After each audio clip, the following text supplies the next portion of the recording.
उधर शरीफ में हुकूमत की जानिब से इमदाद न मिलने पर सैलाब मुतासरीन सरापा एहतजाज हैं। तफसीलात बता रहे हैं ज़ियाउल हक शहजाद।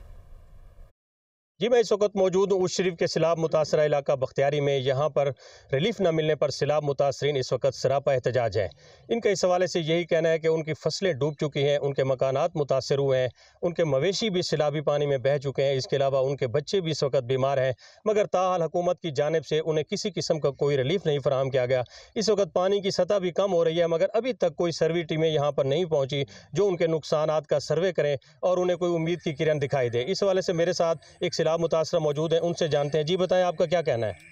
भाईजान फसला मर गए सारियां, इतना आया कोई कह नहीं, खुद ही वेले तलाक माल बीमार हैं, बाल बीमार हैं, ना कोई डॉक्टर का इंतजाम है, ना कोई माल वाला डॉक्टर है, ना कोई हुकूमत का बच्चा इतना है। असा औखे से मेहरबानी की वजे, कोई हुकूमत का साथ मिले सकूं।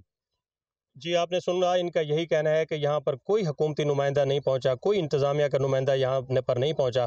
इनका यही कहना है कि फिलफौर यहाँ पर जो सैलाब मुतासर इलाके हैं उनका सर्वे कराया जाए और उनका जो नुकसानात हुए हैं उनका अज़ाला किया जाए। जी।